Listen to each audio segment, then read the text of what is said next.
L-Air Malta firmat Memorandum of Understanding mal-Italja, is-sieħeb strateġiku preferut mill-Gvern għall-Linja Nazzjonali tal-Ajru. Il-Memorandum of Understanding se jiftaħ il-bieb għal negozjati mal-Italja għax-xiri ta' 49% tal-isma tal-Air Malta biex bekk il-Gvern jibqa' l-azzjonist maġġoritarju kif dejjem inwiegħed mill-Gvern. F'konferenza tal-aħbarijiet il-Ministru Edward Zammit Lewis fisser kif din id-deċiżjoni ttieħdet wara xhur ta' negozjati mal-linji tal-ajru diversi. Raġġ ta' tama għall-Air Malta għandna linja tal-ajru li forsi dan l-aħħar fil-waqt li timlini bi kburija l-linja tal-ajru tagħna u l-istorja li għandha dal-aħħar kienet staġnata tħares fiha nfisha jew tħares għad-dirittura fil-passat. Illum b'dan il-ftehim ġibna airline li tħares lejn il-futur.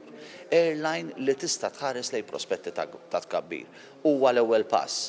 Hija maratona twila imxejna l-ewwel mil. Konferenza tal-aħbarijiet li fiha wieġeb ta' mistoqsijiet mill-ġurnalisti, il-Ministru Zammit Lewis fisser li tul in-negozjati li se jibdew l-imsieħba se jkunu magħrufa bl-iżviluppi. Il-ħaddiema se jibdew jiġu informati. Ċertament fl-ewwel mument li kelli wara ftit sigħat tal-iffirmar, l-ewwel li mort għandhom. Kelli x'ngħidilhom, spjegajtilhom u għattilhom li l-qudiem iva ħanibqgħu intuhom l-informazzjoni. Però ċertament li jekk naħdmu bil-aqal flimkien da se jfisser mhux tbatija għal ħaddiema, però opportunitajiet ġodda lihom. Il-Memorandum of Understanding se jkun ippreżentat fil-Parlament fil-25 ta' Mejju. Fl-istess ħin se jibqgħu għaddejjin it-taħdidiet mal-unions taħt id-direzzjoni tal-President Emeritus George Abela u Chairperson tal-Air Malta Marja Mikallef. Rridu naħdmu b'responsabbilta flimkien wieħed jaħdem għal biċċa u wieħed iċedi biċċa oħra. Però l-meeting li kelli qabel dil-press conference nista' ngħid li kien meeting biex ngħidlek cautiously optimistic.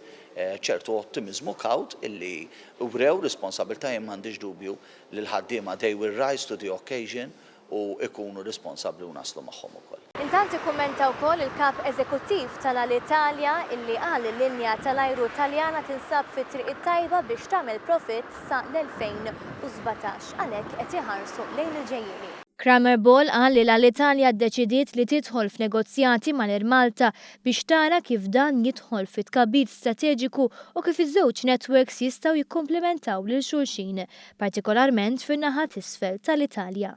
Il-Chairperson tal-Air Malta Marja Mikallef fissret kif il-Memorandum of Understanding kien iffirmat wara li t-tmexxija tal-Air Malta fehmet il-benefiċċji li jistgħu jinħolqu b'dan il-ftehim. Ir-realtà di ħatin opportunità ta' economies of scale kbar li jagħtu viabilità kompletament differenti lill-linja tal-ajru tagħna. Għalfejn d-dili importanti. D-dili importanti importanti min-naħa tal-stakeholders kollha. Hija importanti min-naħa ta' stakeholders tipo l-passiġġiera. L-passiġġiera ħajkollhom aċċess għan-netwerk ħafna kbar. Ħatati opportunità wkoll lil-ħaddiema tagħna biex ikollhom iktar futur, iktar direzzjoni ta' futur u tagħti opportunitajiet ukoll. Kollox kien spjegat kif dan il-ftehim u biss l-ewwel pass biex l-Air Malta tqum fuq saqajja. Ftehim li witti triq biex l-Air Malta terġa' tibda tagħmel il-qlieħ u terġa' tkun linja tal-ajru illi tagħmilna kburin.